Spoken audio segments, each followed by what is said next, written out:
Good evening, everybody, and welcome back to the League of Europe YouTube channel for round 17, the final round of Season 7 in Division 3. My name is Aidan Carter, otherwise known as Commenters. I'll be taking you through proceedings here as per usual in Division 3, and joining me for the final time this season after what's been an amazing season in D3, commentating alongside her, is Jess. Jess, how are you doing this evening? I'm absolutely pumped for this. Three drivers still in the hunt to win the championship tonight, and that is Rekurik, Tope, and Luke. And literally any one of those drivers could win it. Luke pretty much needs a miracle in order for him to win the title, but it's so close between Rekurik and Tope. One small mistake will put them out of the running, so looking forward to it. And Abu Dhabi has hosted many title deciders before, so I think this will be a classic. Yeah, definitely looking like it could be a classic, like you say. Let's run you quickly through the drivers' standings coming into this round, what it actually looks like. It is Rekurik in the lead of the championship then by 3 points over Tope after a second-place finish last time out at Brazil for Rekurik. Tope had many a setback in the previous race, but managed to pick up a 6th place and a fastest lap to at least keep himself in the running. Luke, like you said, is still in the running, but he is 16 points off the championship lead, so he at least needs to finish in 2nd place in this race, and he needs Rekurik and Tope to have bad races to stand a chance at this championship. RJ is now 4th in the championship, ahead of Brent in 5th. They are locked in a battle for that 4th position. There is 17 points between them at the moment, and then it's very close in the battle for 6th in the standings. CPI Bunty picking up his 2nd win of the season last time out. He is level on points going into this race with the Dowry in 6th and 7th. Rex just 3 points further back in 8th, and then it's Camk and Old School the fight for 9th and the final spot in the top 10 in 10th in Old School's favour, in Old School's case at the moment. And yeah, going into this final round of the season then, like you said, championship is really, really close at the front of the field. Rekurik and Tope have been up and down in the lead of the championship and then down to the likes of 3rd and 4th in the championship throughout the points of this season. But you've got to say, out of the two, Rekurik and Tope, they have been the most consistent drivers all season long, haven't they? They've barely ever put a foot wrong. Yes, and it shows they've been consistent in the races as well, and they scored the most race points. If you haven't seen the stream of the power rankings, they did well in the power rankings as well, so it shows that they are the best drivers in D3 without a shadow of a doubt. Obviously Tope being the more consistent in terms of quali and the race, whereas Rekurik seems to be more of a race performer, but to be honest, qualifying is not where you score points, so that's all that really matters for Rekurik, so it won't bother too much if he doesn't have a good qualifying. But Abu Dhabi is not one of the easiest tracks to overtake, so he needs to really outperform Tope here tonight as well. But there could be people that could spoil the party as well. Of course, we've got Passe in tonight in for Miami. He's actually allowed to score points for Aston Martin in the Constructors. I do believe Aston Martin, well, the Constructors battle is still on the horizon as well, so we could have a double win from Luke, potentially. That would be a miracle, but at least Luke may have a chance of winning something with the Constructors, but at least he has someone there to help him out there, and we're passing in his 2nd race. Let's hope his rust has gone away. Yeah, fingers crossed, potentially it's hopefully gone away for him. He didn't have the best of runs last time out in Brazil, his first round back. That was because of a lot of side pod damage from an incident that happened before they even got to turn 1, which is just sums up really what was a great return, unfortunately, last time out for Passe. But speaking of the here and now then, we are at the Abu Dhabi circuit. Of course, this is the old layout. We have seen the updated layout run at the end of 2021, but unfortunately that was not put into the 2021 Formula 1 game, so we are still running with the layout we've used since 2009, I believe. And yeah, it's a fairly difficult track, isn't it? We're going to be talking about a lot of different things tonight. It's hard on tyres. It's really, really hard to focus and get a perfect lap around this track because the curbs are so brutal. And it's very easy to pick up warnings here as well, isn't it? So there's a lot for these drivers to think about when it comes to this track. And there's also a lot of things to think about in terms of strategy, because it's one of those tracks where two-stop could be even more fast. We said that about the likes of Canada, but people pretty much did the one-stop there. I think we had a mixed bag. I remember some people trying the one-stop, people doing the two-stop as well.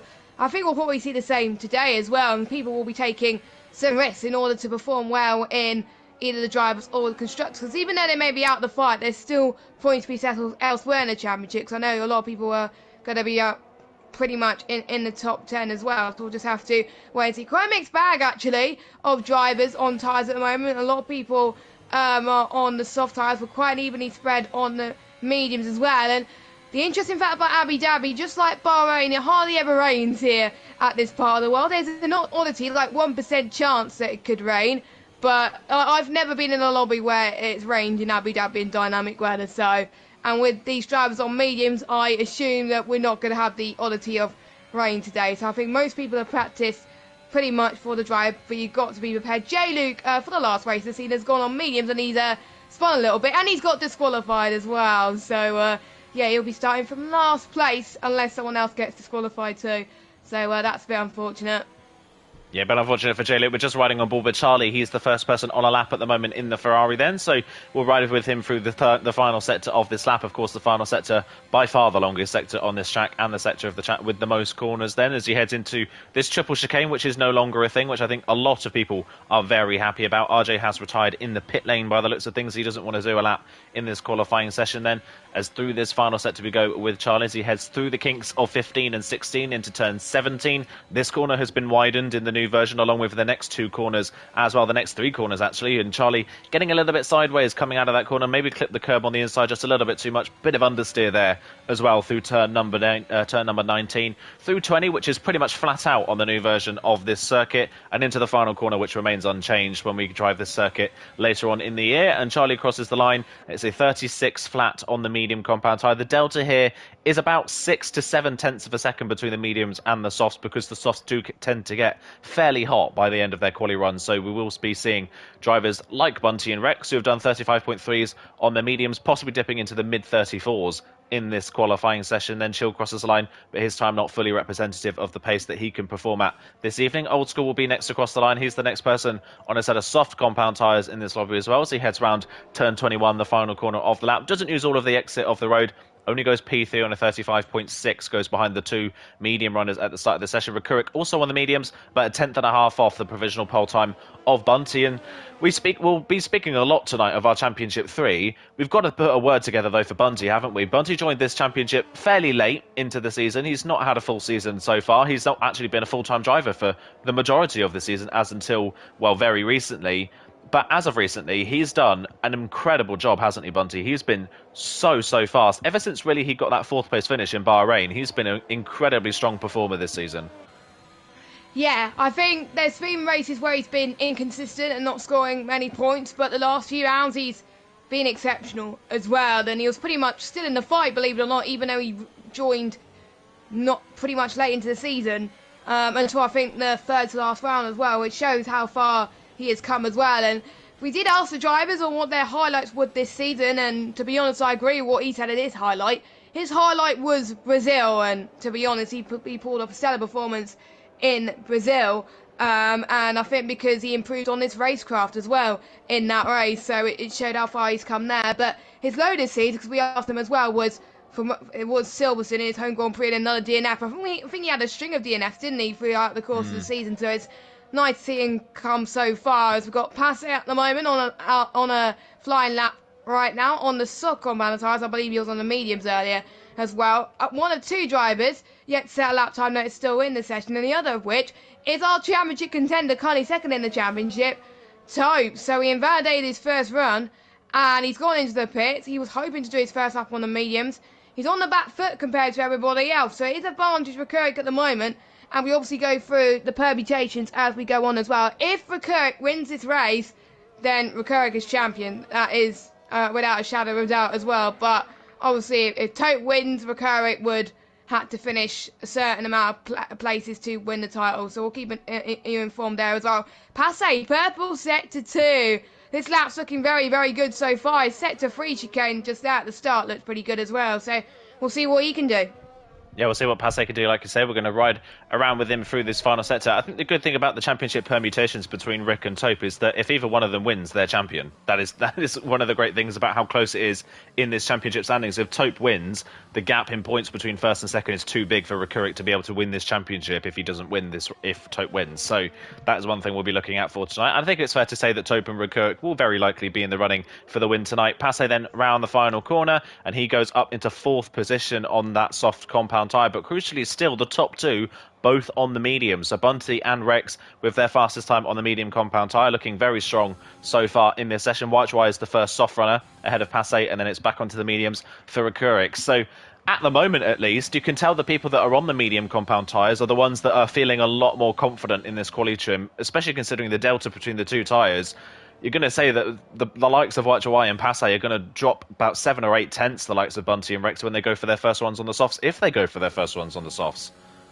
Yeah, it does give him a confidence, like you say as well, because if you're on the mediums, you're more than likely going to be doing a 2 soft stint towards the end. There is a mixture of strategy. You could go soft, medium, soft, or soft, medium, medium if there's no safety car as well. I'm a bit shocked that a lot of people went for the mediums, actually, because I thought the soft, medium, medium would be better, but I'm not the strategist around it. But as Cam is going into the pits, I think as well, Tobe has just come out on his first run and on the softs, and he's going to go on his outlap at the moment. Anyone else on the lap?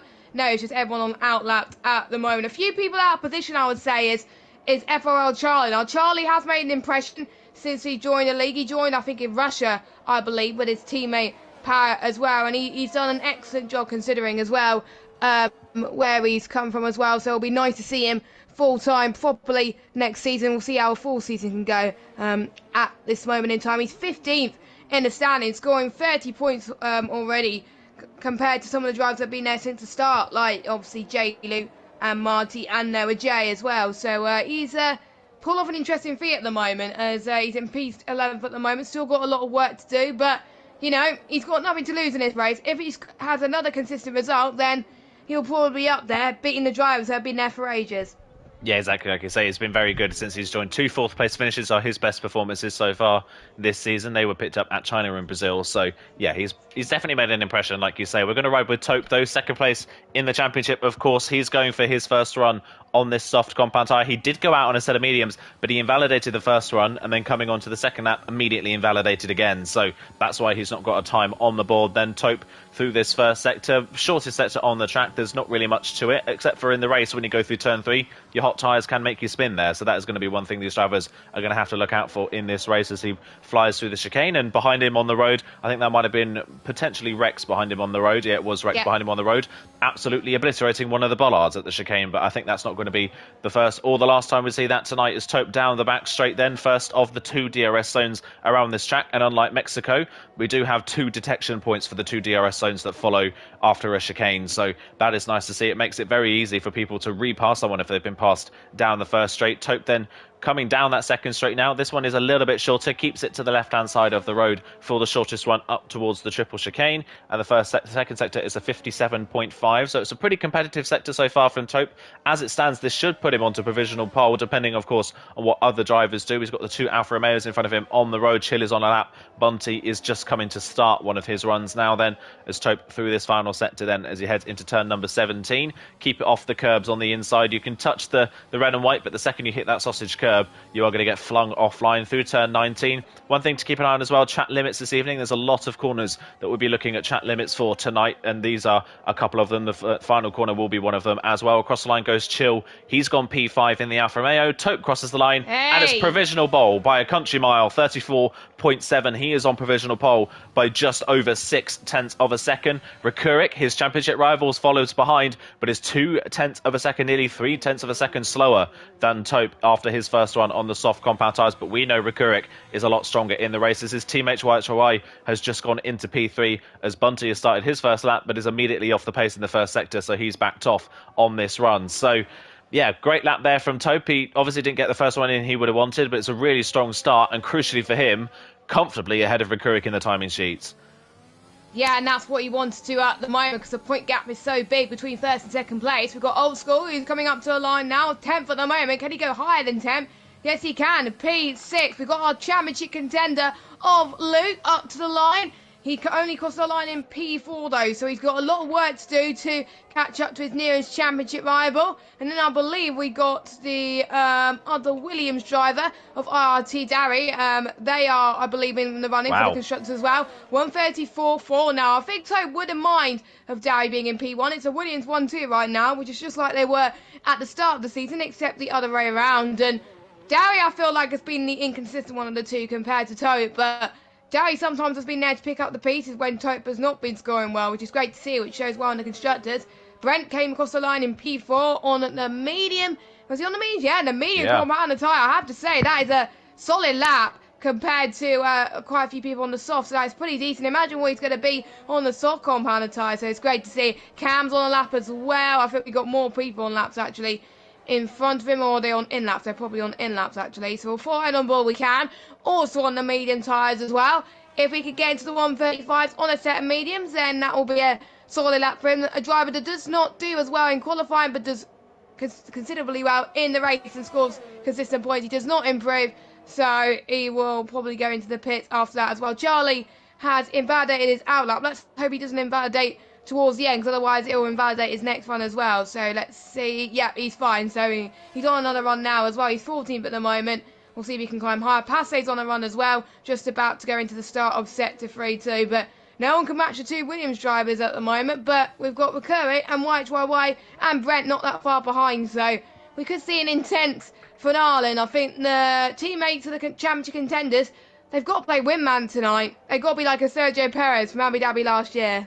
Yeah, they really have, like you say, and yeah, like you mentioned as well, I don't think Tote will be too worried that it's Darry in front of him on the road. I think if he needs to be, then Tote will swap positions with Darry in the race if that comes to terms, and then Tote can win the championship in that way. But yeah, brilliant time on the board though for Darry to be 3/10 clear of his teammate, who's again nearly 3/10 clear of the next driver. So that is a really strong run from Darry, and we've seen this a couple of times this season from Darry, where there'll be certain tracks where all of a sudden Darry pops up and shows incredible pace. Australia and Imola are the two that stand out as tracks. Of course, he won in Australia and finished second in Imola. He had a great start to the season there as well. And this is another track that has harsh curbs and is very brutal on track limits and can catch drivers out if you make a mistake. So not surprising that Darry is enjoying this track. It just seems to suit his style at the moment. We're riding with Charlie. He's coming through the final sector now. He is on his next lap, his first lap actually, on the soft compound tyres. Of course, his first one we ran on board with when he was on the medium compound tyres. He heads through turn number 19, nearly hits the wall on the exit of the corner, but just about gets away with it, through turn 20, and cuts too much of the curb on the inside, and that is his time invalidated, and immediately he is back into the pit lane. And we're seeing a lot of drivers struggling with track limits this evening, and so far at least, we've not properly seen representative times from everybody yet, but qualifying tonight is very spread out compared to what we've seen so far this season. Yeah, I think most races we've seen this season, qualifying has been super close, but to be honest, not many people race around Abu Dhabi on this game due to the fact that the layout is not pretty much updated to what it is in real life. So that's probably why most leagues do not do Abu Dhabi. I think LOE, along quite a few others, are the only leagues to put Abu Dhabi on the calendar. And it's a tracksuit mainly for wheel users, in my opinion, as well, due to the amount of curbs that they have around the track and the tyre wear as well. It could kill the people on a pad as well. So I think if they're on a wheel, they're going to have a huge advantage tonight, as Tope is going to be the first driver to set one of his first laps, final laps of the session. He's going extremely early, which I'm quite surprised about as well, but maybe he's doing something where he wants to put the pressure on the other drivers, or maybe he's got enough fuel to do 2 runs and blow the competition out of the water. But to be honest, he is going to be the one that's at disadvantage compared to Ricciardo, because Ricciardo, the points are quite, it's not as huge as we would have expected, but, you know, Tote obviously scoring less than Ricciardo at this stage of the season, but Tote being a more consistent driver, I don't know which way it's going to go, but I think Tote will pull it out of the bag somehow. Rex is also on the lap right now. I think he's just ahead of Tote actually, going through the second sector as well. Rex, I have to say, has been a driver who has been, well, he's had some bad races and he's had some good races. There's nothing in between, to be honest. And I think there's one race I remember where he did really well in Hungary, I believe. He's really good in terms of strategy, I think, in changeable conditions, and he likes the wet as well. I think he's probably good that there's no rain here tonight as well. There's quite a few traffic going in the first sector, but we've got Rex then. He's coming towards the hotel section, which is very, very nice indeed, with the lights coming and going below the Fanatec sign on the top. And we almost hit a few people in bad date there as well, as I've done a few times in practice for tonight's race. He's going to come across the final corner then, as he does. Is he going to be enough to get into the top 10? He stays in 8th position. 3/10 quicker, though, than his previous best. What about Tope?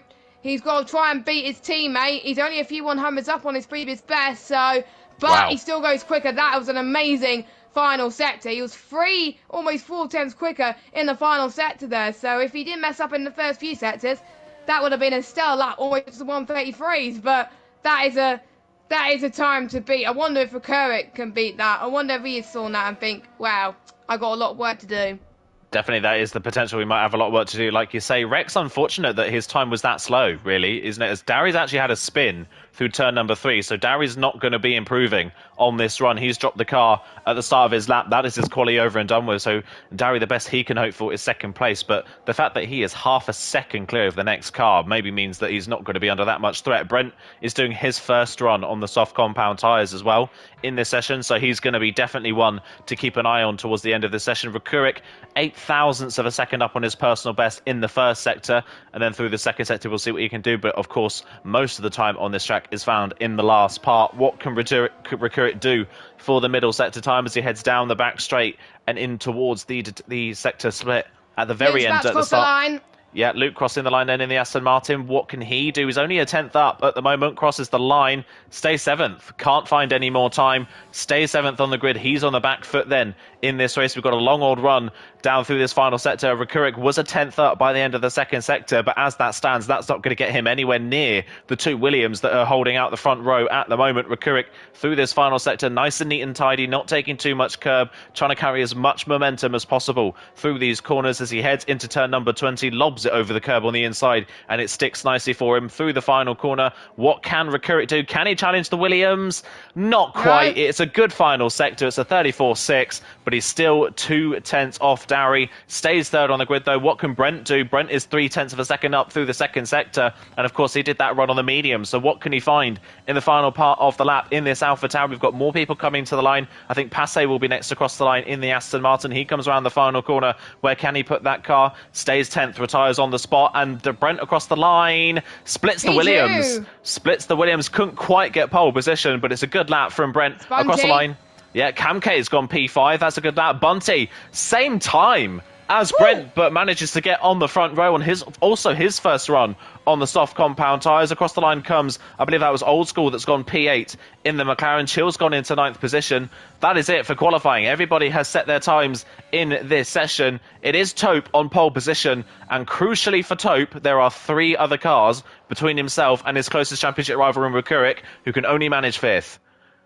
It helps that his teammate is in between the championship rivals, isn't it, for Taupe? So I think this is the ideal scenario for him as well, and he doesn't have to worry about rain as well, so I think that's always good news for him. Now, I'm a bit surprised that Bunty's gone ahead of Brent with the same time, because it's usually the first person to set that lap time that goes ahead, so I wonder if it's by the 1,000th, maybe. He was about 1,000th quicker, I don't know, but or a few to the next decimal point that you can't possibly see as well. Yeah, I am a bit surprised that Brent didn't go ahead of Bunty, but that's probably the game mechanics, not me. But yes, Cam getting his best qualifying result of the season, I believe, with Rex not that far behind as well. Obviously, Old School had a good qualifying, so did Chill.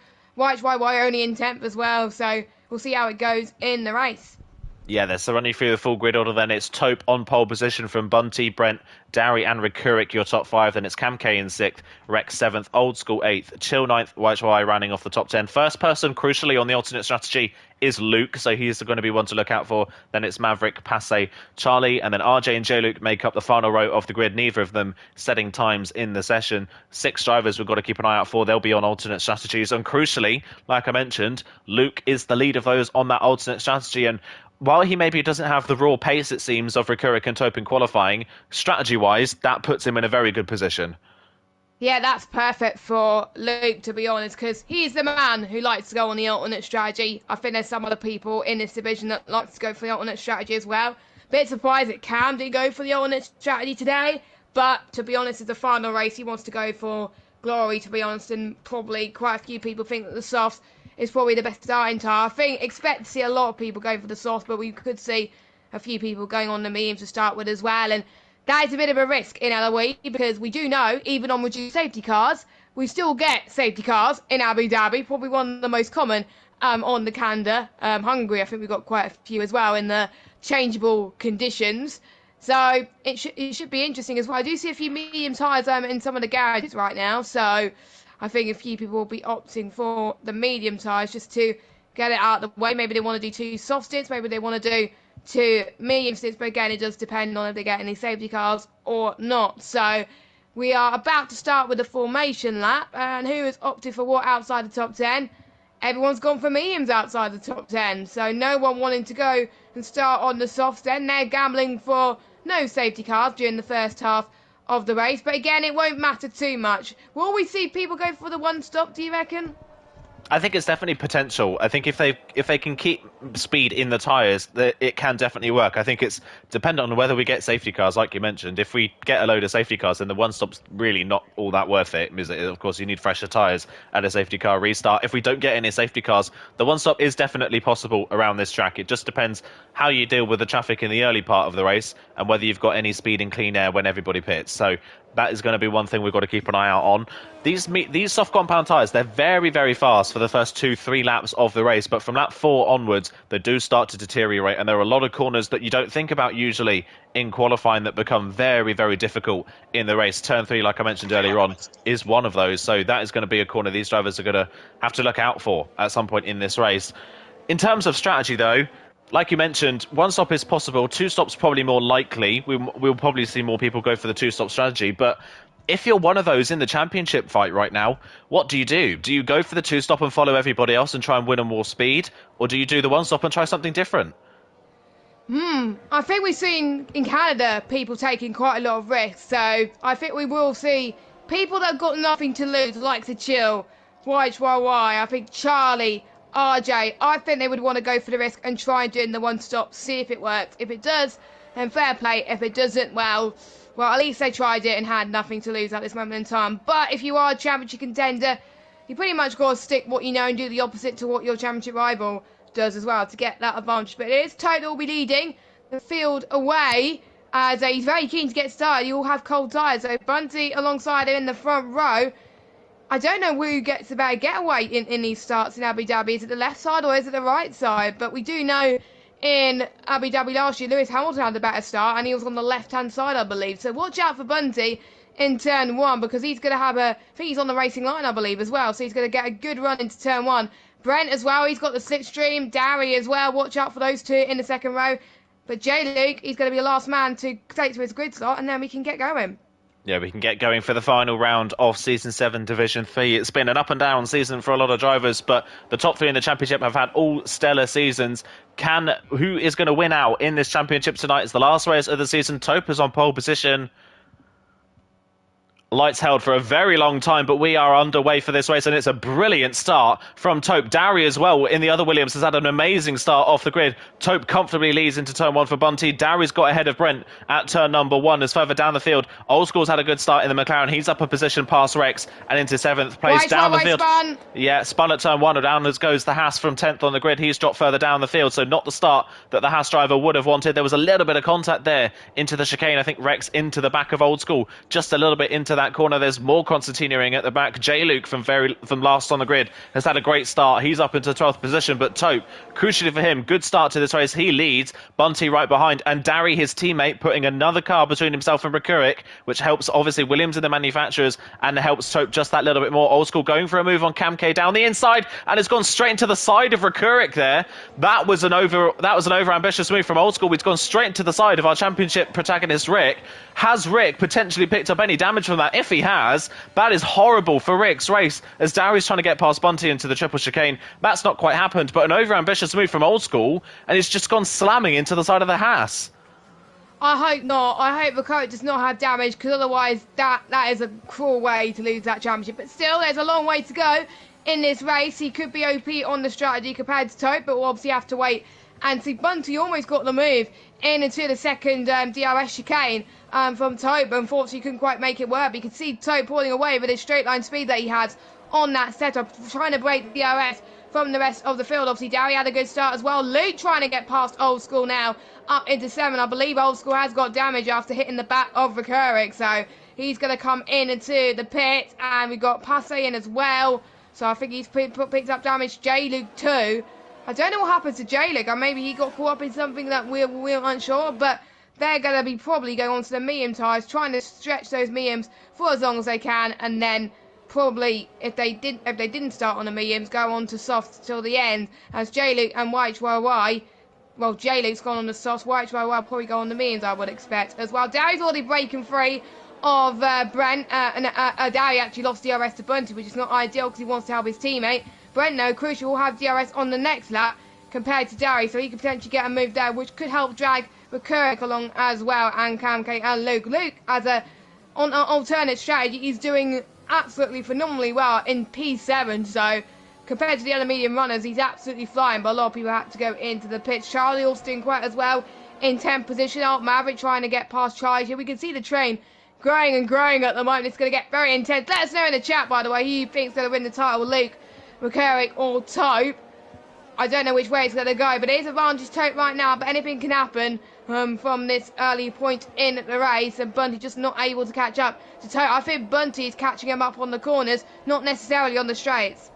Yeah, it doesn't look like it, does it? It looks like Tope's got a bit of a better car in a straight line, but it's all spreading out a little bit. Yellow flag in sector 2. That's J-Luke, who's had a spin all on his own at the chicane in the middle part of the lap. So J-Luke's torrid season continues, unfortunately, here in Abu Dhabi. I think he'll just be glad that the season will be finished after tonight. Tope crosses the line, 39 flat, fastest lap of the race, as you would expect. Immediately beaten by Luke on the medium compound tyres in 7th position. So that tells everything you need to know about Luke at the moment on those tyres. Those mediums looking very, very strong. And the good thing for Luke here, he is well within DRS range of Cam K in front. In fact, is very close to the back of Cam K and could be thinking about a move on this lap. He has got no threat from Rex behind. Rex is really struggling as Dari's made a mistake at the chicane, and that's going to allow Brent through. But I think, or is Dari maybe actually lagging? Yeah, Dari's lagging by the looks of things on my screen. Yeah, that's an X on my screen.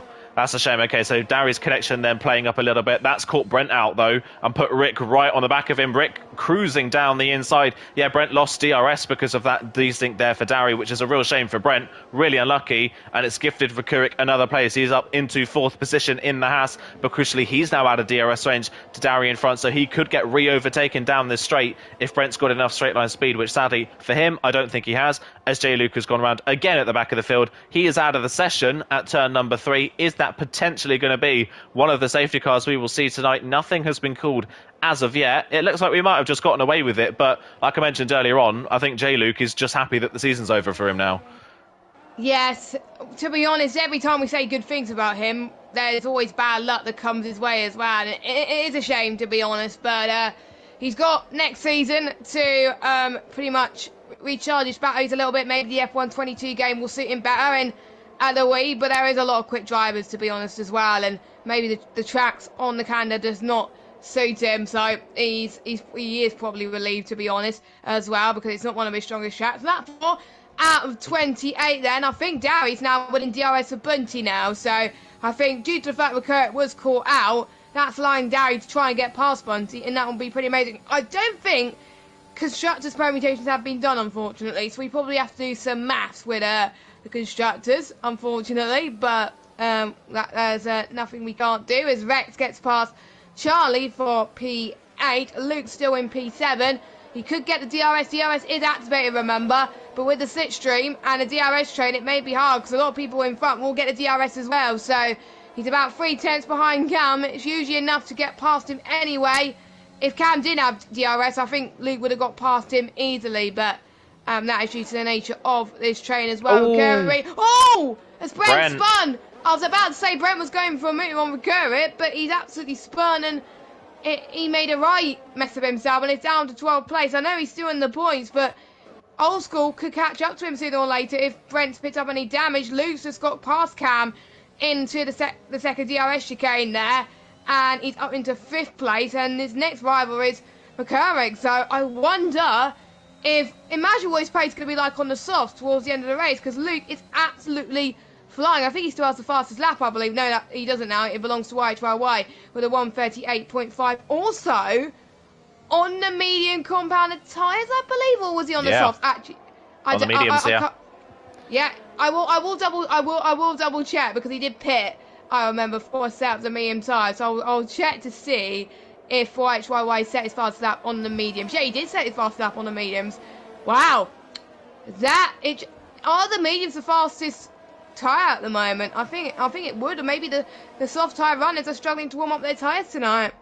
Yeah, I think overheating a lot. Camke now under massive pressure from Charlie, who's also, of course, on the medium compound tyre. He's starting to work his way back through the field. Crucially for Rakurik further out the road, he's just managed to get back within DRS range of Dari, so he is now caught up to that leading trio a little bit. Luke is going to struggle down the back straight to close in, but at least in the final sector, Luke has a lot more pace on those medium compound tyres. Charlie then on the back of Camke. Camke moving to the left-hand side of the road to try and fend it off, but look at the straight line speed of that Ferrari. No contest. Camke kind of has to give up the place before we've even got to the corner. Charlie is up into 6th position, makes the move stick nicely, and the Ferrari up another place. And as we've seen so many times already in his short LOE career, Charlie is very, very strong in the races compared to qualifying. He's working his way through the field quite nicely at this point. Cam.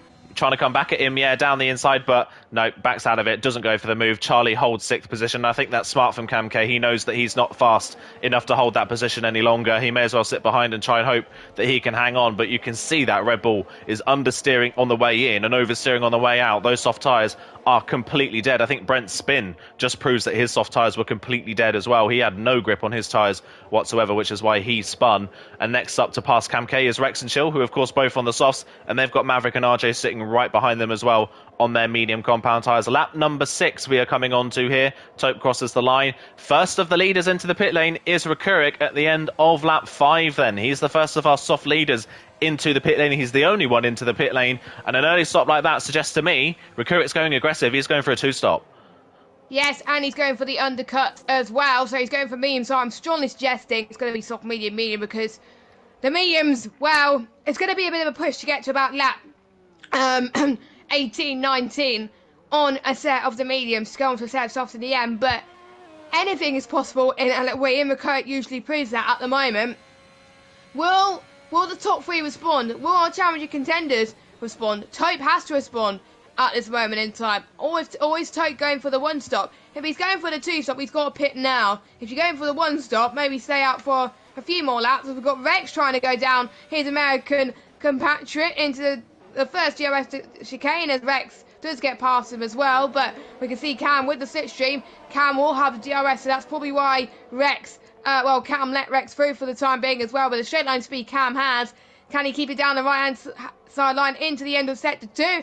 He does, and Rex does not challenge that. So Cam back up into 6th position as well, but he is struggling on those soft compound tyres, so don't expect him really to pit very, very soon. Probably the same laps of our top 3 at the moment. But what would you do if you're the Williams drivers? Because you're P1 and P3, you pretty much got to prioritise your championship contender more than anything. So whatever Tope does, Dari do the opposite. And Tope decided to stay out, Dari decided to come in. Yeah, Dari into the pit lane. I wonder if this is an attempt as well to cover off Rakurik, of course, who pit the lap before. Can Dari cover him off, though? That is the key question. How fast has Rakurik's outlap been this time around? Has he done enough to undercut Dari? Of course, he was just about 0.7 of a second behind on the road, was right behind in the DRS queue. So let's ride with Rakurik and see how big that undercut is for the Haas car as he heads down the pit straight and towards turn number 1. Dari only now just coming through the tunnel. Well, you can see him there in the bottom right hand of your screen coming up the tunnel now, and out comes Rakurik ahead of Dari quite comfortably. In fact, I think Dari's just going to potentially be within DRS range of Rakurik, but Rakurik has crucially got the job done and is up and past Dari. That means he's more than likely going to be ahead of Bunty and Tope when they pit. But the fact that Tope and Bunty are stretching this out a little bit longer suggests to me they're potentially going for the 1-stop. If they were going to go for the 2-stop, they should have pitted by now. Yeah, I'm almost certain Rakurik would be ahead of Tope and Bunty if they pit now. So maybe you've got to change your strategy on the fly, and that's what a good driver does. If you're on a strategy that a 2-stop and then realise that if you pit, you're going to get passed anyway. And if you're good on time management, then yeah, stay out. But Rex does get past Cam again. This time, he probably realised what Cam did on the previous lap and did exactly the same as well.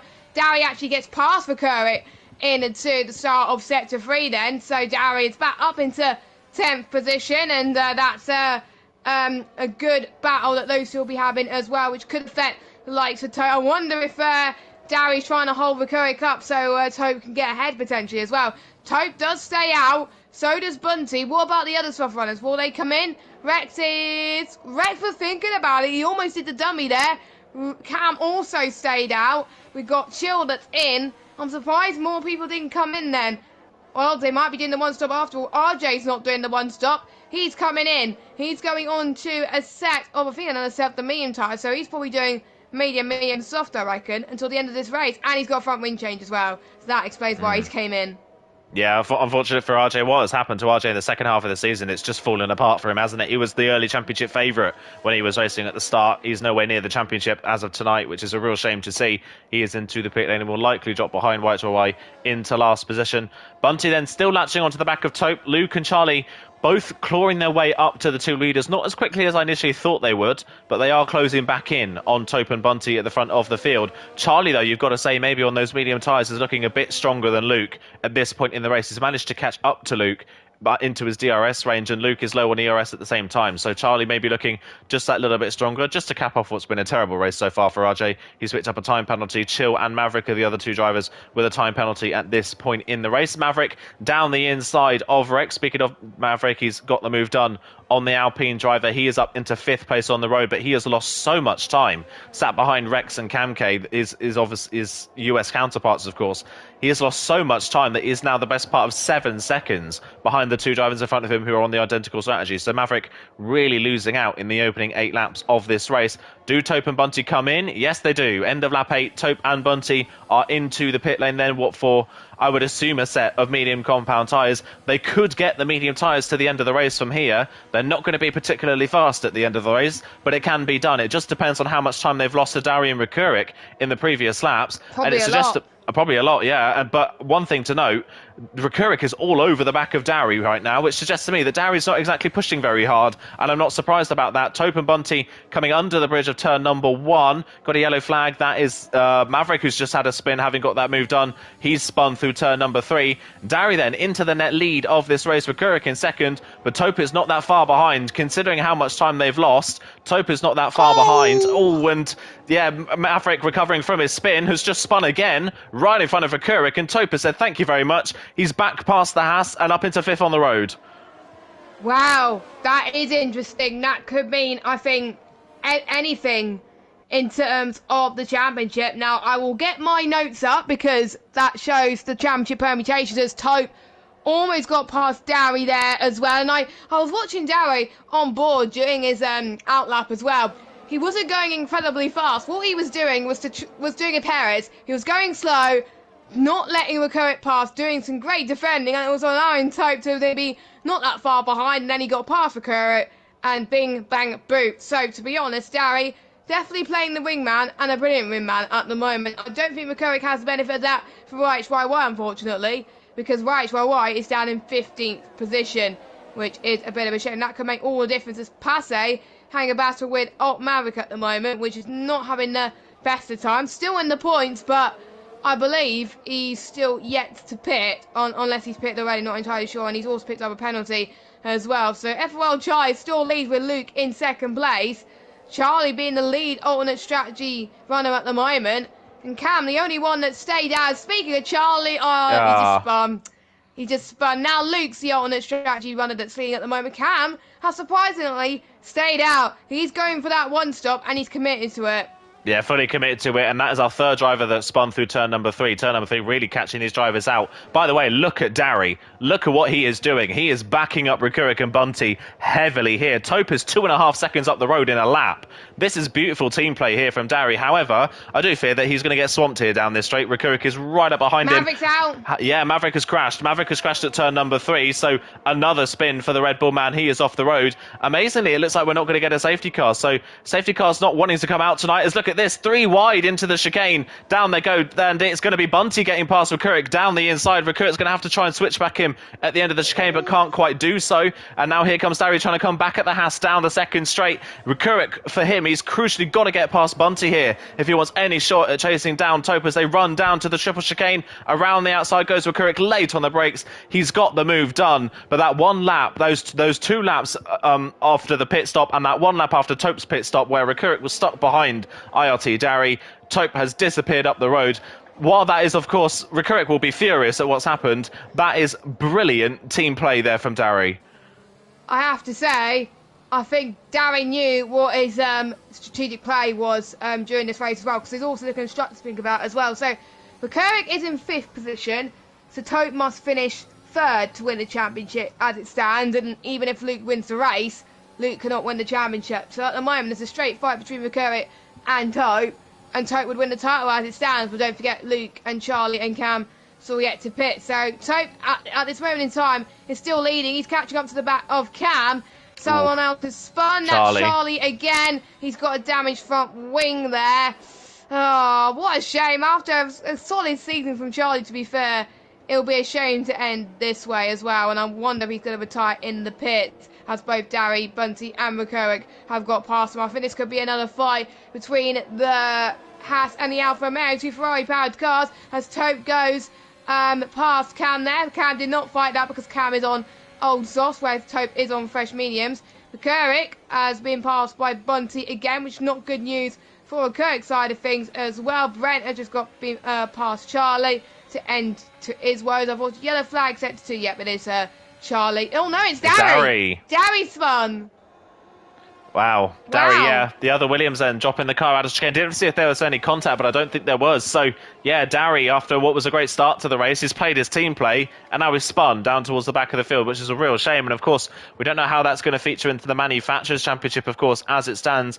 As it stands at the moment, Williams do lead, but they've only got a 12-point lead in the Manufacturers as it stands. So it's still very, very close, as Charlie is just letting people through, of course, without that front wing. He is keeping well off the racing line and letting drivers through at the moment then. So Rekurik down another position then. Bunty is up into a net second place in this race, but Tope just continues to drive away at the front of the field. A 37.8. That is a brilliant lap from the Williams man. He is then fastest man on the track. It's a 10.5 second gap to Luke in the lead. Luke is still going on his medium compound tyres. I think Luke is probably going for the one-stop strategy here. He can pit probably around lap 17, lap 18 for a set of softs to get them to the end of the race.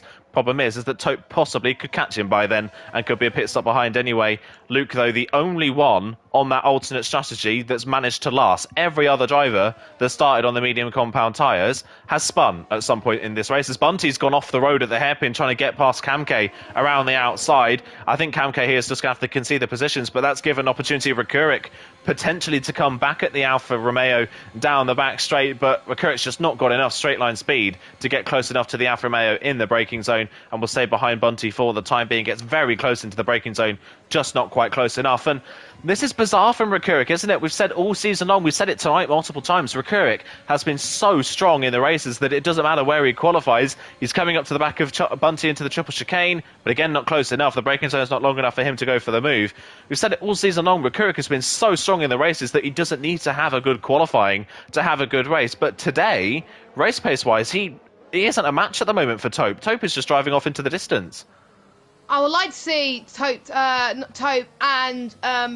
Rekurik's fastest laps are compared. And 137.8 for Tope, 138.5 for Rekurik. So almost a second quicker Tope is per lap on Rekurik. So that's how much he is gaining, which is not good news for Rekurik in the slightest. He's got a lot of work to do if he wants to get ahead of Tope in this race as well. But he probably has to play the long game potentially, or maybe do the opposite to what Tope does, as Cam goes into the pits. Now he's definitely going for the one stop. Memes from here will get to the end quite comfortably as well, and if it works for him, then fair play. If it does not, then at least he's tried and kept him on the straight and narrow as well. Passe will be the one to watch out for as well, who's been on his means for 10 laps. He spun, old school spun as well. They'll be pitting a little bit later on, since those means will not get to the end as well. Rekurik still around about 8 tenths behind Bunty as the sun is beginning to set here at Yas Marina Circuit. The track temperature's getting quite difficult for these drivers to manage, as it's quite cold,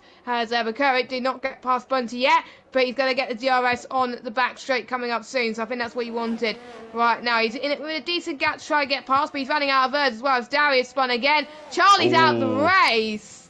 That is a safety car. That is, wow, that is good news for Luke, but not good news because he started on the mediums. Yeah, he's either going to have to go on hard or try and get softs 13, 14 laps, which it can happen under safety car conditions, but I doubt it. Yeah, what would you do? If you're Luke, surely you go for softs. Surely you've just got to try something. He's obviously already on the back foot championship-wise coming into this race. Surely you just try something different and hope it works out in your favour. He's into the pit lane then, as you would expect. Yeah, it's going to be softs for Luke. I'm not surprised by that. He's got to try something different. He can't hope and bay on the same strategy as the likes of Tope and Rakurik. He doesn't have the pace. Rakurik is also in. That is very interesting. Rakurik from fourth on the road is in. Brent's in as well. Darry's in. Chill, I think, is in as well. No, Chill stays out, actually. Rex stays out as well. Passe, you would imagine, is going to be coming into the pit lane off of his tyres. Yes, he does so, and Old School will probably follow him in. But now, this is very interesting. Tope leads this race from Bunty. Those two, of course, the two drivers that were going for the original one-stop. Luke now third on the road on a fresh set of soft compound tyres. Now, they are going to be fairly slow by the end of the race, but his initial pace will be very, very strong. Chill and Rex fourth and fifth, and then it's Rakurik in sixth position on a set of medium compound tyres, a fresh set. So, from what was looking like it could have been a fairly easy victory tonight for Tope, he was looking so strong. Strategy-wise, he is now on the back foot now. He's massively on the back foot compared to his championship rivals. Yeah, because Rakurik doesn't have to stop again. Neither does Brent, neither does Darry, neither does Luke as well, unless there's another safety car. So, if this championship couldn't get any crazy enough, well, welcome to LOE Division 3, folks, because, to be honest, I think this is going to go down to the wire between Tope, Rakurik, and Luke as well. So, basically, I think Tope will need to be fifth, and I think Rakurik needs to be fifth and sixth. Same with Tope for Luke to have a chance. Luke needs to win. Luke needs to win this race to even stand a chance of winning the title. Actually, no, he needs to get a P2 actually as well. Rakurik does not score points, and Tope finishes in P9. So as it stands, so Tope's leading, so Tope would win the title, and Luke is currently in third. So I don't know what that would do in terms of second and third place. I think Rakurik will still get second. But you never know with the gaps we have here as well. We've got halfway races in at the moment, 14 laps to go until the end of Season 7 for Division 3. Some stand-up performances tonight, but I've got a feel for Cam. He's tried out the one-stop strategy. Unfortunately, if he pitted just a lap later, he would have been on the best strategy possible. But, you know, you can't predict safety cars, unfortunately, and he's got the bad luck there. But he doesn't have to pit again. Luckily, the safety car has pretty much saved him. Same with Rakurik as well. He's on the same strategy as him, so... But Rakurik is a faster driver as well. Some people are also lucky. Passe as well, who started on the mediums. He had to go onto the hard sides. RJ is on the softs as well. He's going to be quite slow at the end. YHYY is on a good strat. Old School has saved his bacon as well. And it only takes one retirement, and then everyone else will score points in this race. So that's a little bit of motivation there as well. But Tope's looking favourite at the moment, but watch out for Luke at the start. It's only a 6/10 difference though, so if Tope is consistently quick on the medium tyres, it probably won't matter. Yeah, potentially it won't matter, like you say. Yeah, this is going to be a very interesting end to this race. 13 laps to go when we cross the line. The safety car will be in at the end of this lap. Everybody has now caught the safety car. Can Luke make those softs last 13 laps? That is the crucial thing for his race, of course. He has to win this race, like you say. He can finish second, but that requires Tope and Rakurik having absolute horror shows from here on out. And knowing how their seasons have gone, that is going to be very unlikely. So Luke, if he stands any plausible chance of winning this championship, he has to win and hope that it goes wrong for Tope and Rakurik in this race. So, yeah, going to be really interesting to see how Luke manages this safety car restart. He's surely got to get past Bunty and Tope as quickly as he feasibly can, try and get up the road, and then hope that he can hold on to the end of the race. Rakurik, you've got to say Rakurik right now is on the best strategy, fresh medium compound tyres that will easily get to the end of the race. He is theoretically on the best strategy. However, he's in a pretty rough position at the moment in P6 as Darry and Passe have decided they want to overtake each other under the safety car.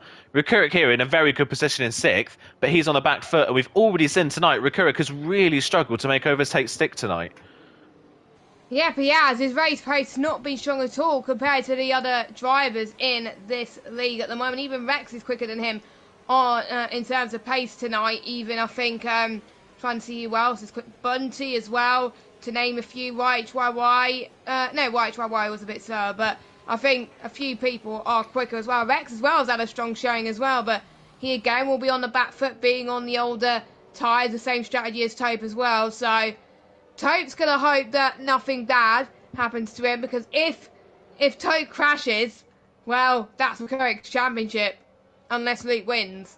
So he's got a lot of work to do. So we'll see then. So when's he going to go? When's he going to go? He's going to go right now, just before the final corner. Tope has gone for the safety car restart, but Bunty has followed him quite nicely out of the final corner. They come then down the pit straight onto lap 16 of this race. How quickly can Luke get up and past the two drivers in front, if he can at all? Is anybody else going for a move? Old School's got the move done on Passe at turn number 1. That's not a surprise, considering Passe is on the hard compound tyres. Those tyres are not going to be sticking to the road at all around a circuit like this, and Whitehall immediately again onto the back of the Aston Martin, trying to find a way through at the chicane, but isn't quite close enough. Luke then onto the back of Bunty, coming out the hairpin. Bunty a little bit onto the curb. Luke's got a brilliant run. Chill as well is under big pressure here from Rex down the back straight. That's cut to Luke though. Look at the straight line speed of that Aston Martin without DRS. He breezes past Bunty like Bunty's not there. Uses a bit of ERS in the process as well, but Luke crucially past Bunty already. Rex now late on the brakes down the inside of Chill at the chicane. Chill's going to try and hold it down the inside for the second part. They make a little bit of wheel-to-wheel contact, but they get away with it. They still run side by side down the second straight. Can Recurrent capitalise on this? He's on the back of them. Is he going to try and make it 3 wide into the triple chicane? He's thinking about Surely it not. Around the outside, but yeah, backs out of the move before they get there. Chill around the outside. Can he hold it through the triple chicane? This is going to be very sketchy from the two of them. Chill's going to try and switch back him into the next corner. And he's into the side of Rex's car. That was inevitable from the moment he decided to go for it. Someone is in the wall there as well. I think that was Brent and Camke that have ended up in the wall on the outside of the corner trying to avoid that incident. Brent's gone off the road again down there for some reason. I don't know if he's made contact potentially with YHYY, but Camke and Brent were off the road trying to avoid the incident, and they were putting each other in the wall, and that has put Old School now all of a sudden up into 7th place. Wow. And Passe right behind in 8th on the hard. So they've capitalised on that little excursion. Lovely for them. Recurric is up into 5th. Rex is an easy target for him. The problem now for Recurric is that he is already 3 seconds off the back of Bunty. That whole mess there between Chill and Rex has put Recurric way off this lead battle. Speaking of lead battles, look at Luke. He is all over the back of Tope trying to get the move for the lead. Yes, and Recurric is currently, where is he? He's 5th at the moment, so it's still Recurric versus Tope for the title, but Luke may spoil the party with that. Here he goes then. Luke to the left-hand side on this first DRS straight. I'm surprised he went for a move there because Tope's going to have the DRS going into the second DRS straight, but Luke's got the lead of this Abu Dhabi Grand Prix. All he's got to do now is save his tyre wear, and look at that, he's already pulling away, and Tope does not have the DRS needed. Oh no, DRS is not activated yet, scrap that. I didn't do my mouse correctly there, but yeah, Luke did a brilliant job there to try and get past, and he's already pulling away due to the delta, the pace advantage at the moment, but Tope will come back at the end, as Bunty not being able to catch up as we would have liked as well. Let's see what any other battles we have on track. We have RJ trying to get past Passe. Passe doing a great job. No penalties to his name so far on the hards, but you can see the hards are around about 2 seconds slower than the soft, so it's going to be obvious that RJ could try and go past down the inside potentially as well as YHYY as down into 11th spot now, but at least he can still get points at the moment. It looks like Williams will win the Constructors potentially as well, as Luke sets fast lap again. He's almost out of DRS range of Tope, which is a bonus, but Tope's just got it back again. Yeah, it's kind of fluctuating at the moment, isn't it? Luke is really trying to break the gap to Tope and trying to break away from this Williams driver. It's going to be crucial after this chicane what the gap is. Has Luke been able to break it? Can he pull away a bit further in the latter half of this lap? Through the detection point goes Luke. Tope is out of DRS range, so Luke has broken that gap to Tope. That is crucial for Luke's race. Bunty's well within DRS range of Tope. Does Bunty decide to fight Tope here for second place on the road? And if so, that will drop them further back from the race leader. Down the back straight they go then. Bunty just not close enough to think about a move this time around. Further back though, Recurric breezing past Rex down the straight. He's up into 4th place, is Recurric, but yet again, Recurric is on the back foot here. He's 3 seconds behind Bunty now. He is on the back foot in this championship. Tope, as it stands, would still win the championship. Recurric needs to get up to 3rd position. If they get up to 3rd position, by the way, and it finishes like this, Tope and Recurric would finish level on points, and it would go to count back on wins. That's how close this championship has been. So if Recurric can get past Bunty and finish 3rd, we have to think about how many wins these drivers have had this season, and if they've had the same amount of wins, we have to think about how many second places they've had. So that is and how close this second, the same, third, fourth, exactly. etc. All the way down until we find a gap between the two of them, and they've been so consistent all season long that I feel like it might be difficult to spot that. So yeah, that would be very interesting if that does happen. Got the most wins, I think. So take anyone once, I believe. Yeah, at this point in the championship, just having a look myself, yeah, Rekurik does have 2 wins to his name with the 1 for Taupe. So if it were to finish with Rekurik in third, Taupe second, and Luke first, then it would be championship to Rekurik on countback of wins. However, Rekurik's just picked up the fastest lap of the race, so he wouldn't need the countback because he's got the extra point for the fastest lap. This is going to be so close at the end of this race. As it stands right now, it is in Taupe's favour, but on this lap alone, Rekurik is taking chunks out of Bunty in front. The gap was 3.3 when he got past Rex. It's already down to 1.9. Rekurik on those fresher mediums is absolutely flying. What is going on? His pace on the mediums was absolutely rubbish. And his first medium stint, so maybe something's clicked for him.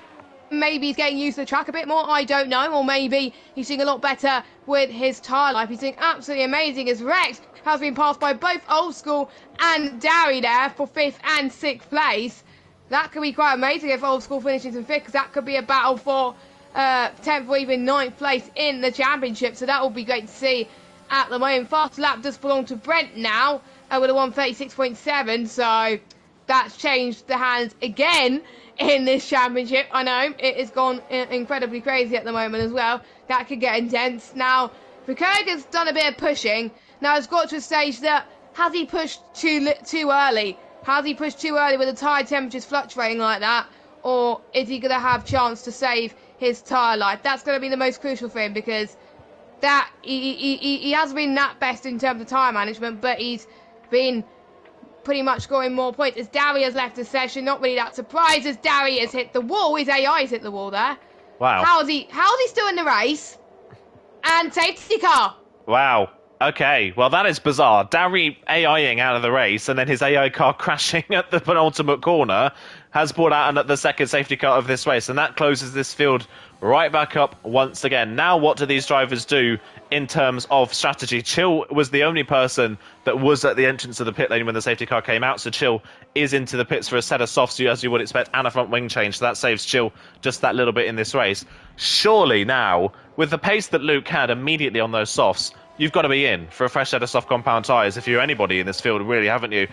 You've got to say, at least from Rex down, drivers are going to be in for the soft compound tyre, but I would not be shocked if we see pretty much everybody in this field come in for the softs, and then it would be a straight fight as to who wins this race. So, yeah, this is throwing another spanner in the works, and in the most bizarre of ways, it has, completely thrown this race up in the air. And for Luke, I know at the moment, as it stands in terms of positioning, he's not winning the championship. But of course, like we've said, he needs to win this race to stand any chance of winning this championship. This safety car could have just saved him again, because now, really, he doesn't have to worry about tyre wear anymore. He could come in for another set of soft compound tyres and be absolutely fine to the end of the race. So that at least takes one bit of jeopardy out of his race. He's just got to hope that it goes wrong for Taupe and Rekurik behind him. But as it stands so far, that has not been the case. They're just coming round to the penultimate few corners on the lap. But if you're any of these drivers in the field, surely you've got to come in for a fresh set of softs.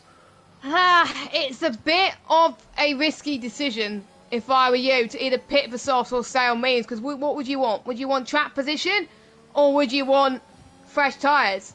As Luke comes in then. Luke comes in, Taupe stays out. Now, Bunty stays out as well, Rekurik's in. The only person that hasn't come in are our top two. Now, it is a track where it's hard to overtake, but with everyone else on the soft, surely you're going to get absolutely swamped. Surely that is advantage for Rekurik at this moment in time. Wyatt has stayed out, which I'm, to be honest, not that surprised about. Is this going to be the first chance in this race for him to play wingman to his teammate Rekurik? He's got to now, at this moment in time. I can't wait for this as well. It saved the safety car for Luke and Rekurik, to be honest. Not helped Taupe, pretty much, unfortunately. And Harry's just put in the chat, also known as Larkin. It's going to be a very interesting finish now. I have to say, Harry, I completely agree with that. I literally don't know who's going to come out on top right now. You never know. At the start of the race, we saw people tyre temperatures struggle, even on 4 lap old softs. It's got to be who manages those tyre temperatures, really. It's not really about the tyre wear, it's about the tyre temperatures.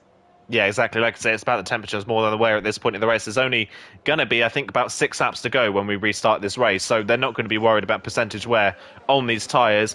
I'm worried here for Tope and Bunty. I think they've definitely made a mistake. We've seen a couple of times already in this race, the power of the undercut is very strong. At the previous safety car restart, people on medium tyres that were only 5 laps younger than other drivers' mediums were soaring their way back through the field. I mean, Rekurik's pace on a fresher set of mediums was so much stronger than the leaders just a couple of laps into the stint. So I worry that because we've got 21 corners around this track that are all very demanding on the tyres, Tope and Bunty here, surely they're just going to be sitting ducks for these drivers on soft compound tyres behind. It all depends now on whether Luke can get past YHY, Bunty and Tope quickly enough, and then how far does Tope fall down the order, if at all? And can Rikurik get up to the front of the field, of course? There are so many things to think about when it comes to this championship, but on the face of it right now, Rikurik just has to follow Luke through the field here, and Rikurik surely has won this championship.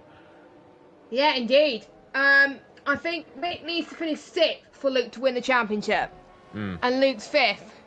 So I think Rikurik just needs to follow Luke at this stage as well, and Rikurik will finish 2nd, and Rikurik will win the title.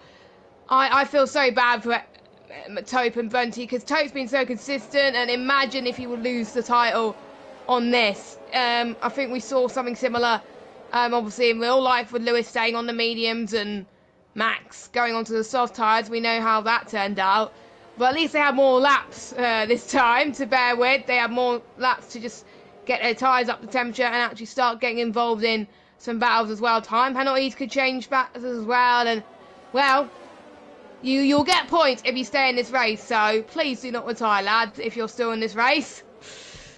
Yeah, please do not. You get everybody up for points now, like you say, in this race, and yeah, it's just turned this race completely on its head then. So the safety car should be coming in at the end of this lap. We'll have 6 laps to go when we cross the line the next time around. 6 laps to decide this D3 season.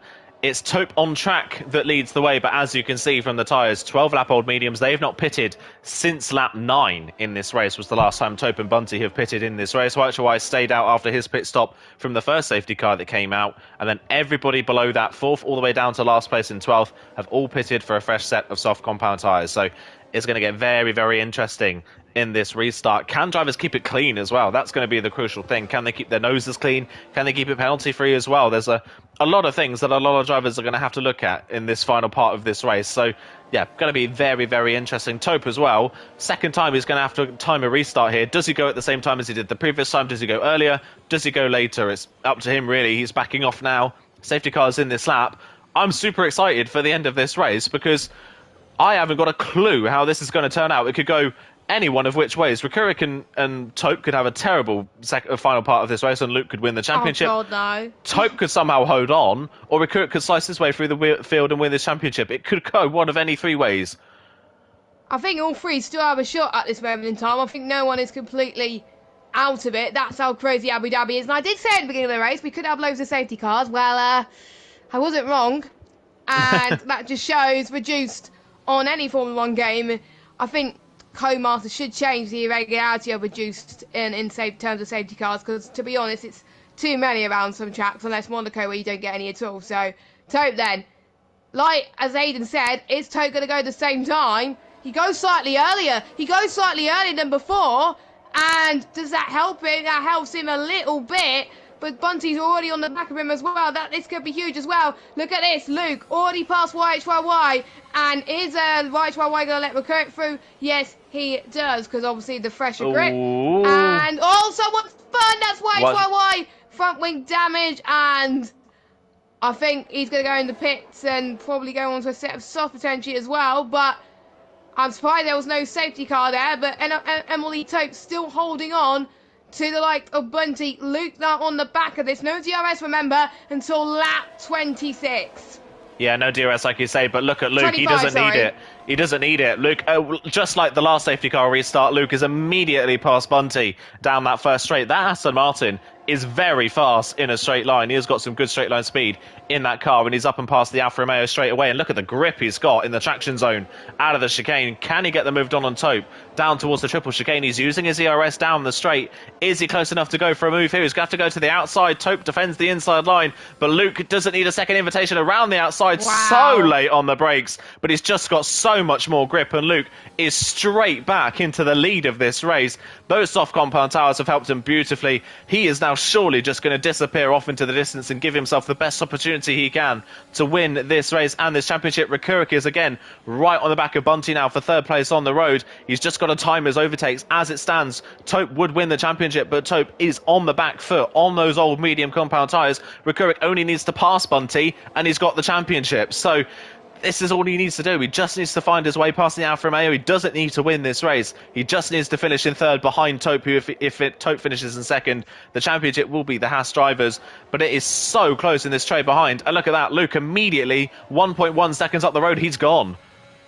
He is gone. He does what he's doing what he needs to do to win the championship. But there's still Rekurik and Tope that's still in this race. And yeah, I think Luke will be absolutely delighted to end his championship on a high note, even though he'll probably only finish in third, I believe. As all Rekurik's hit the back of Bunty there as well. This could be position. Surely it's going to be position game. If he gains his position, he's in championship contention. Someone has spun. That is chill. That is chill on the exit turn 7.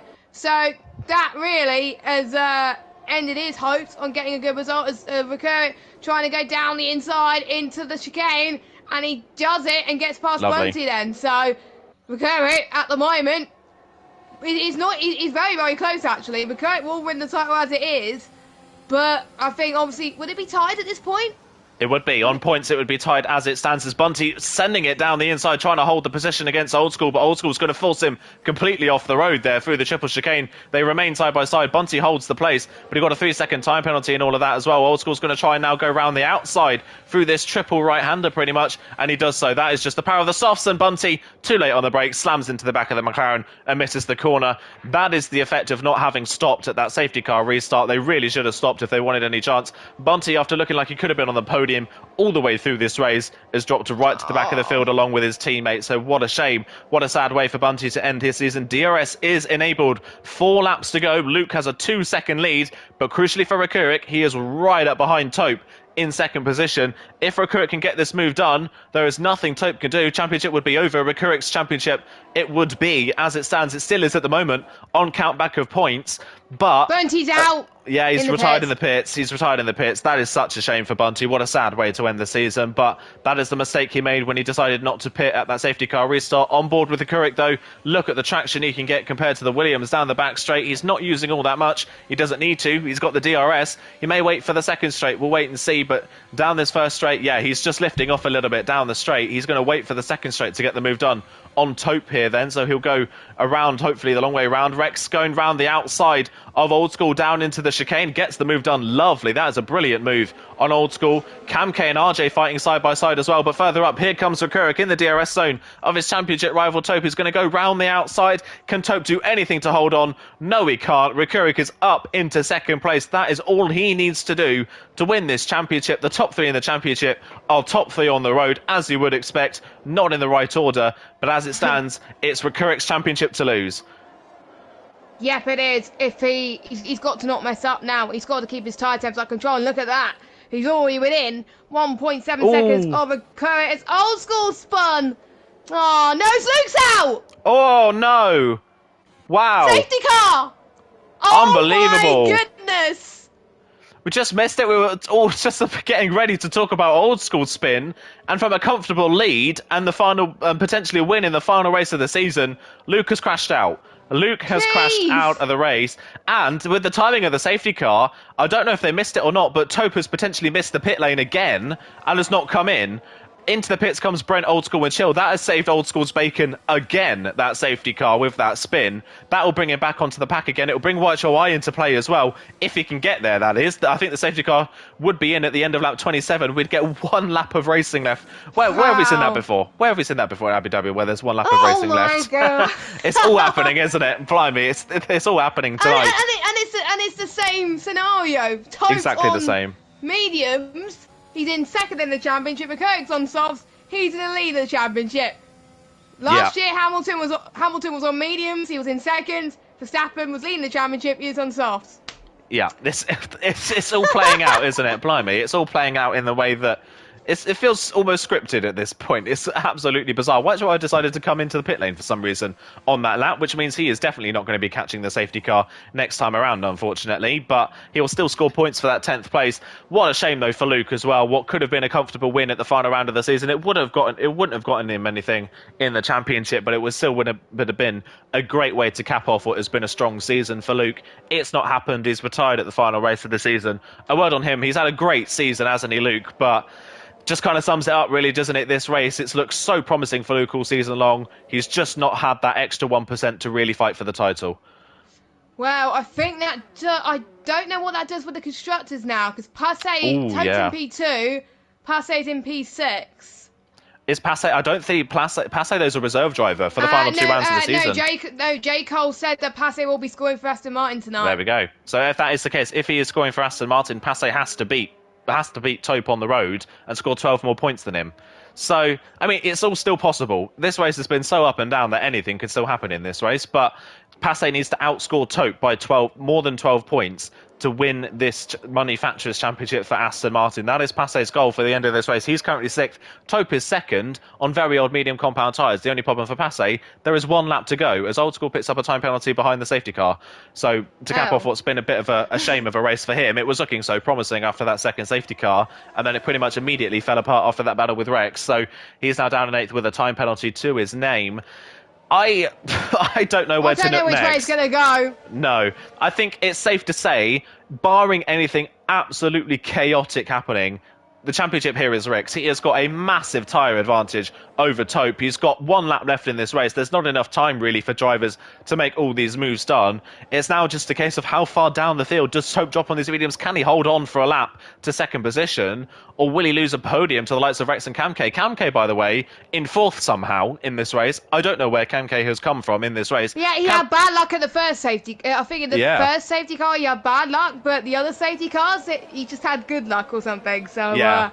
He's kind of somehow snuck through the carnage, as he always does, and Kamke here is staring at potentially his first and only podium of the season. If he can cross the line in the top 3 here, we'll wait and see what he can do. Top 9. It will definitely be top 9 in the championship now. Yeah, definitely for him it will be, like you say. So, yeah, this is going to be very intriguing, but one lap to go in this race. Final safety car period. By the way, White definitely hasn't caught the safety car. He's coming down the first pit straight, so that pit stop he made a lap ago has cost him big time at the opportunity of picking up points on people that had penalties in front of him. So that pit stop for the other Haas driver was definitely a mistake for him. So here comes from Rekurik through this final sector, keeping it very, very slow. He can dictate when he decides to go for the safety car restart. Does he go early? Does he go late? Either way, Tope behind us at a massive tyre disadvantage, so it's not going to be like Tope is going to be swarming all over the back of that Haas car. As the Haas comes through turn number 19, he's keeping it very, very slow and leisurely through this final sector. The safety car is now in the pit lane, so Rekurik can go whenever he decides to, and he's gone now, just before the penultimate corner.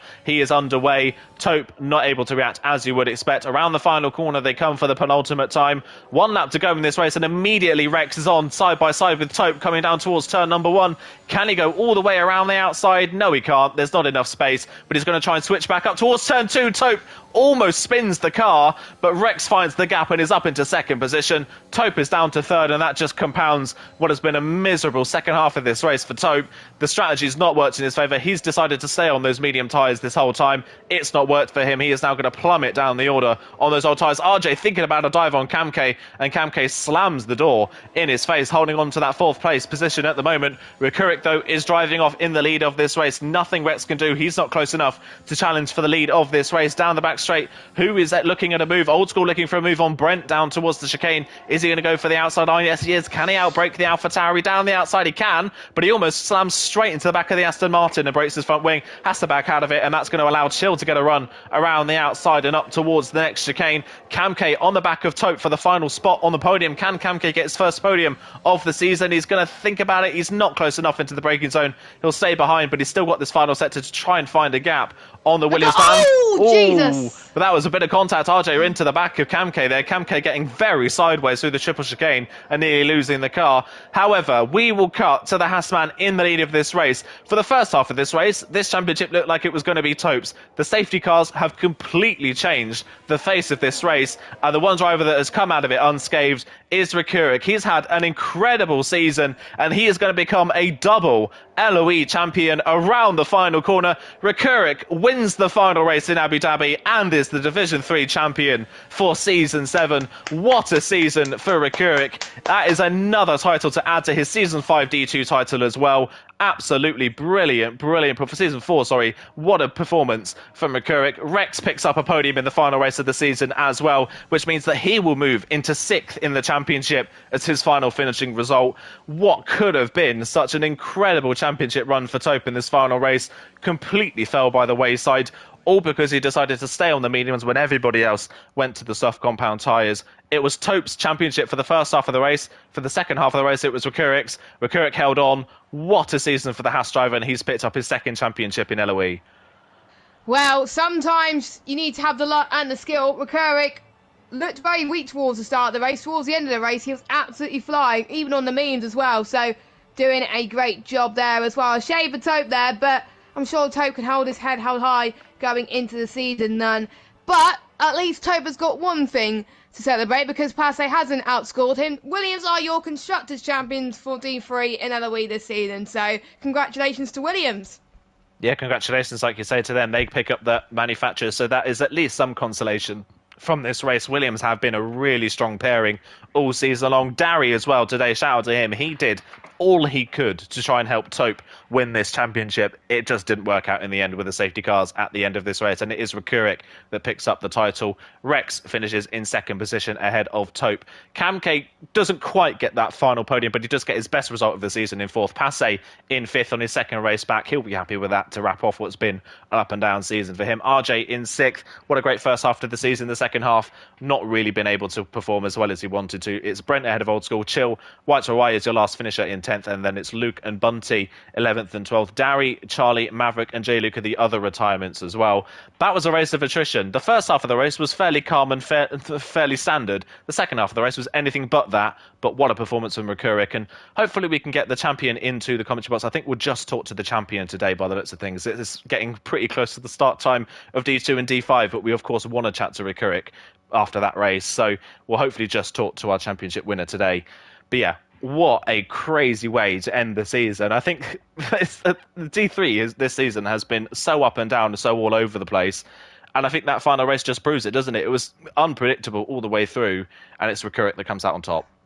It's like the real life gods wanting to replicate what happened in the real life race. It's crazy, apart from different tyres, not going to lie as well. But for those of you that want to update on D1 and D4's championship situations, we've got Just Stats that won the title for D1, and Resify that's won the title in D4 after being in P3 in the championship. So I think something must have happened between P1 and P2 in that championship in D4. So well done to Resify, well done to Just Stats, and well done to Rekurik, who's actually in the party now. Hello, Rekurik.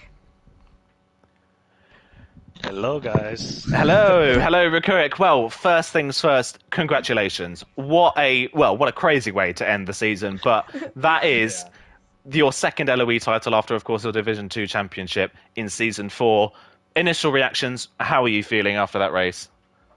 Oh, thank you, and I don't know, I don't have words. It was looking like after qualifying, Hope had such a good pace, I couldn't match it. And then I tried the undercut. I was stuck behind Darry, and he just went on further away. And I was like, okay, yeah, it's done. Safety cars helped. We had a Michael Massey moment, which I'm happy about. Oh, you had to say that, didn't you? Yeah. But yeah, I don't know. It's great. Yeah, absolutely brilliant performance from yourself. Talk us through a little bit that second half of that race, of course. I'm sure you were aware of what the championship permutations were. You didn't need to win the race to win the title. So I guess the second half of that race with all the safety cars was just about keeping it clean and making sure that you stayed out of trouble. Yeah, exactly. The second safety car, I was talking with YHY, why should I pit and take the gamble? And I was looking right behind me. I think it was Old School and Rex. And I know how aggressive they want to be in the last laps. So I knew they're going to pit. And then there was like 3-4 guys. So I took the gamble to go on softs and didn't lose any track position. And then I knew Luke obviously went to softs.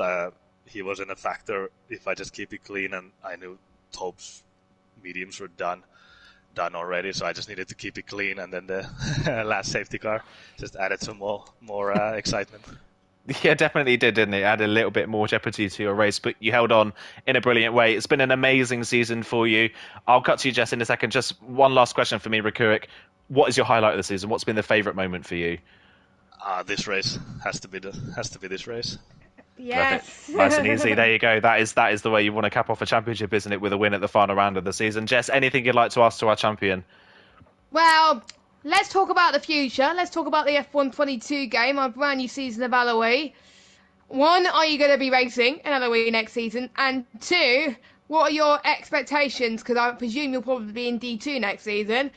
What are your hopes? Are you just aiming for consistent points in the races, knowing that you'll be in a higher division, or do you want to aim higher next season?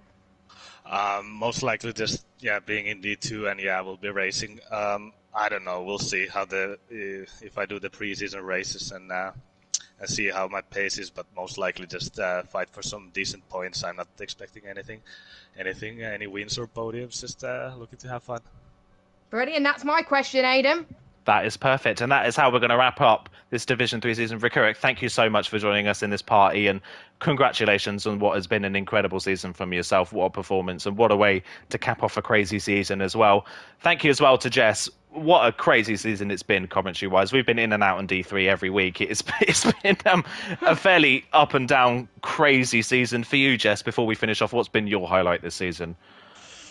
Oh, I don't know. I think Hungary, was a highlight as well with the crazy strategies, and it's got to be this race as well. It's definitely got to be this race. How crazy that championship finale was as well, and it's been absolutely amazing. And well, you still got it all to do in D2. Carl Mentalist is still in the championship fight, so make sure you go and cheer him on tonight at 8:10 for Division 2. It will be great if he could take the title. So best of luck to you, mate, and I'll let you go and do your final lap of practice before the actual race. So best of luck, and give him a cheer, everybody. Got to get everything in, a little bit of self-promotion as well. But thank you so much, Jess, for joining me in the commentary box this season. It's been an absolute pleasure, and hopefully it can be the same again next season. Of course, like Jess just mentioned, Division 2 and Division 5 will be taking place about 15 minutes time, so you can jump onto the LOE YouTube channel and watch those. You can go back and watch this crazy race, and you can go back and watch the title deciders for Divisions 1 and 4 as well. They all took place at the same time as us, so you can go back and watch those races, and we'll see what happened to those. I'm sure they were very interesting races as well. But for myself and Jess and our champion Rakurik, thank you so much for joining us all season long, and we will see you for season 8 on F1 22. Thank you so much. Take care. Have a good night.